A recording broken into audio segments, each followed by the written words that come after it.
আজকে আমাদের নতুন মা আসবে। কি মজা, কি মজা।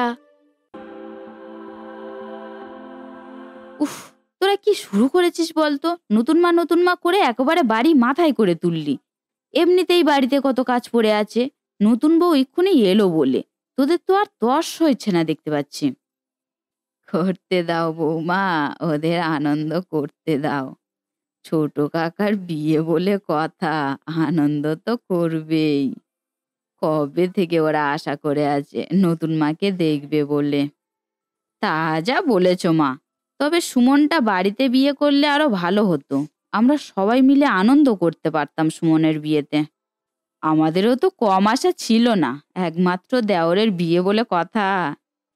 হ্যাঁ, কি আর করা যাবে, হঠাৎ করেই হয়ে গেল তো। সেই তো, এখানে তো আর আমাদের কোনো হাত নেই, একমাত্র উপরওয়ালাই ঠিক করে রাখে কার কখন কিভাবে বিয়ে হবে। কিন্তু তারা কত দূরে মা? এখনো তো এসে উঠলো না। অনেকক্ষণই তো হয়ে গেছে ওরা বেরিয়েছে। এই এবার এলো বলে দেখো না, এক্ষুনি চলে আসবে। এই দেখো, বলতে বলতেই চলে এসেছে। বড় বৌমা, তুমি তাড়াতাড়ি বরণ ডালাটা নিয়ে এসো। হ্যাঁ হ্যাঁ মা, আমি এক্ষুনি আনছি। তোরা এখানে দাঁড়া ছোট, আমি এক্ষুনি আসছি।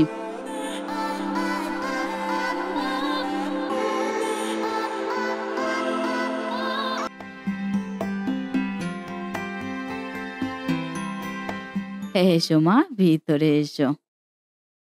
নতুন মা, আমাদের নতুন মা চলে এসেছে, কি মজা।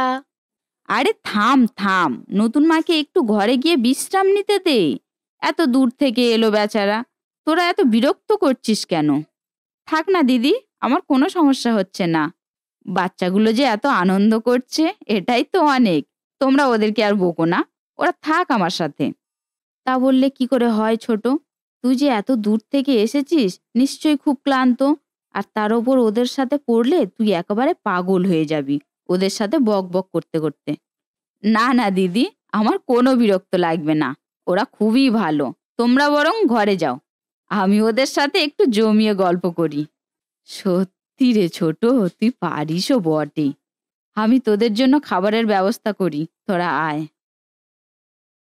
হ্যাঁ ছোট বৌমা, আগে খেয়ে নাও, তারপর ওদের সাথে গল্প করবে। তুমি ওদেরকে নিয়ে খেতে চলে এসো। সুমন, তুইও আয়। আমি এক্ষুনি যাচ্ছি। ও কাকা, তুমি একটু আমাদের সাথে বসো না, একটু গল্প করি। না বাবা, আমার এনার্জি নেই তোদের সাথে বক বক করার। তোরা তোদের কাকিমাকে নিয়েই থাক। নে নে, তাড়াতাড়ি খা, দেরি হয়ে যাচ্ছে তো। সেই কখন খেতে দিয়েছি বলতো। পিকলু, নে না বাবা, কেন এত দেরি করছিস? না, আমি খাবো না, আমার খেতে ভালো লাগছে না। তা বললে কি করে হয়, খেতে তো হবেই। তোরা কেউ খেতে চাস না, ভাত দেখলে কি তোদের গায়ে জ্বর আসে নাকি? ও মা, খেতে ভালো লাগছে না, আমি আজকে ভাত খাবো না। এইবারে কিন্তু তোদেরকে আমি খুব বকবো, অনেকক্ষণ থেকেই বিরক্ত করছিস তোরা। তাড়াতাড়ি খেয়ে নিলে তো হয়ে যায়। কি হয়েছে দিদি, ওদেরকে বকছো কেন? বকবো না তো আর কি করব বল, কখন থেকেই জেদ করছে, কেউই ভাত খেতেই চাইছে না। আচ্ছা তুই বল, এত বড় রাত, না খেলে শরীর খারাপ করবে না? তিথি, পিগলু, কি হয়েছে তোমাদের, ভাত খাচ্ছ না কেন? খেতে ভালো লাগছে না নতুন মা, কখন থেকে মাকে বলছি, মা কথাই শুনছে না। কেন কথা শুনবে, না খাওয়া কি ভালো? না খেলে কত শরীর খারাপ হয় তোরা জানিস না? আচ্ছা, আমি যদি তোদেরকে গল্প বলে খাইয়ে দিই, তাহলে তোরা খাবি? হ্যাঁ, তাহলে তো খুব তাহলে তো ভালোই খুব হয়। ভালোই হয়। তুমি গল্প জানো নতুন মা? জানি তো, অনেক গল্প জানি, কিন্তু তার আগে তো তোদের ভাত খেতে হবে আগে। আমি এখন তোদের খাইয়ে দিই, তারপরে অনেক অনেক গল্প করব। হ্যাঁ হ্যাঁ, দাও দাও, তুমি তাহলে খাইয়ে দাও আমাদের। তুমি চলে যাও দিদি, আমি ওদেরকে খাইয়ে দিচ্ছি। উফ, বাঁচালি ছোট তুই। নে আয়, আমি ততক্ষণ অন্য কাজ সেরে আসি। তাহলে তোরা গল্প শুনবি তো? কি গল্প শুনবি বল? একটা বাঘের গল্প বলো নতুন মা। ও, বাঘ, ঠিক আছে, তাহলে শোন।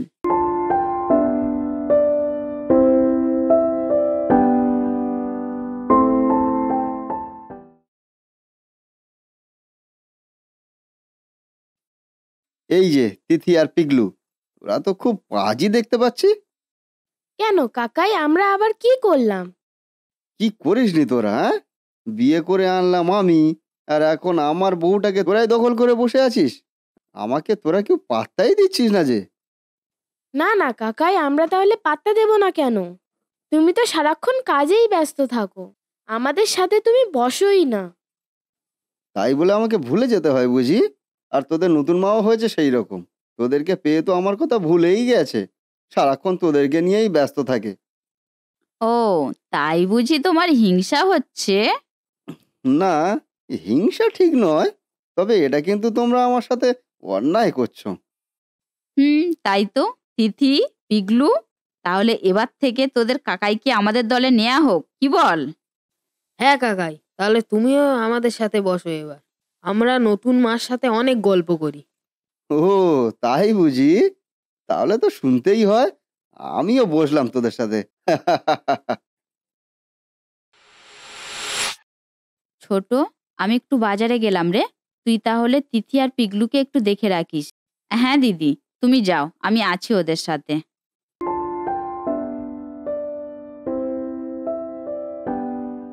নতুন মা, ও নতুন মা, আইসক্রিম খাবো। আমার খুব আইসক্রিম খেতে ইচ্ছে করছে। না মা, এখন কেউ আইসক্রিম খায় না, এখন আইসক্রিম খেলে ঠান্ডা লেগে যাবে। না, আমার কিচ্ছু হবে না, তুমি আমাকে আইসক্রিম কিনে দাও না। না তিথি, আমি বললাম না আইসক্রিম খেলে ঠান্ডা লেগে যাবে। একবার ঠান্ডা লেগে গেলে তখন তোর কত কষ্ট হবে বলতো। না, আমি কোনো কথা শুনবো না, আমি আজকে আইসক্রিম খাবোই খাবো। তিথি এরকম জেদ করে না মা। আমি শুনবো না তোমার কথা, আমি এক্ষুনি আইসক্রিম কিনতে যাচ্ছি। তিথি দাঁড়া মা, এরকম জেদ করে না কেউ, আমার কথা শোন। তিথি, আমি অন্যদিন কিনে দেবো তোকে আইসক্রিম। তিথি। কাকু, আমাকে একটা আইসক্রিম দাও তো। হ্যাঁ মা, এই এই নাও এই নাও। কিন্তু টাকা? এই তো দাদা, আমি টাকা দিচ্ছি। এই সব তোর জন্য হয়েছে ছোট। কেন কিনে দিতে গেলি ওকে আইসক্রিম? জানিস না ঠান্ডা লেগে যাবে। এখন যে এত জ্বর বাঁধিয়ে বসেছে, কি করব আমি এখন? আমি দিতে চাইনি গো দিদি, বিশ্বাস করো। ও জোর করে থাক, আমাকে আর অত বোঝাতে হবে না। ও জোর করলো মানে? ও জোর করলে তোকে দিতে হবে? ও না হয় বাচ্চা মানুষ, কিছু বোঝে না, কিন্তু তুই তো বুঝিস। তুই কেন এটা করলি? তুমি ভুল বুঝছো বড় বউ। ছোট বৌমা বাধা দিয়েছিল তিথিকে। থাক মা, কে বাধা দিয়েছিল আর কে দেয়নি আমার ওসব কথা শুনে কোনো লাভ নেই। কিন্তু এত বড় যে জ্বরটা হলো, এখন কি হবে? সবকিছু পোহাতে হবে তো আমাকেই। তুমি ঘরে গিয়ে বিশ্রাম নাও দিদি, আজকে রাতটা আমিও ওকে দেখাশোনা করছি। কোনো দরকার নেই, আমি পারবো। না দিদি, আমি বলছি তো আমি ওকে দেখাশোনা করছি, যেহেতু আমার জন্যই হয়েছে সবকিছু। আমার কাছে জ্বরের ওষুধ আছে, আজকে রাতটা ওকে খাইয়ে দিই, তারপর কাল সকালেই ওকে ডাক্তারখানায় নিয়ে যাব। তুমি চিন্তা করো না দিদি, কিচ্ছু হবে না।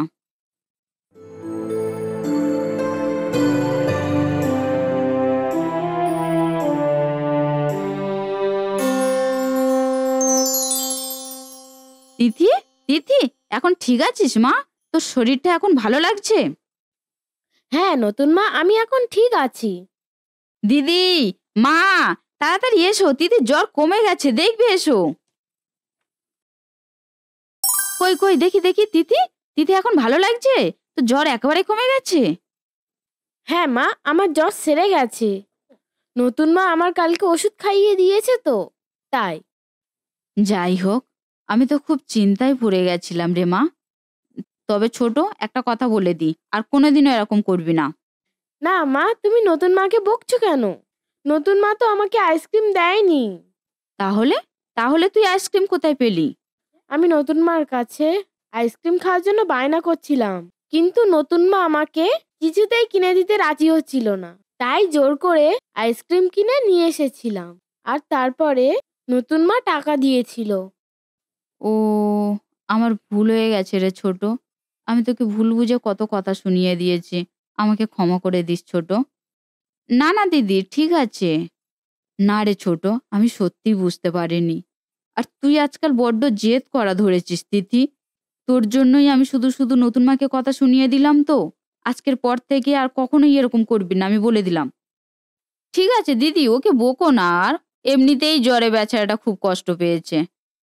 দেখলি পাকা বুড়ি, নতুন মার কথা না শুনলে কি হয়। আচ্ছা আচ্ছা ঠিক আছে, তোকে আর অত পাকামো করতে হবে না। তুইও নতুন মার কথা শুনে চলবি কিন্তু, না হলে বোনের মতন এরকমই বিপদে পড়বি।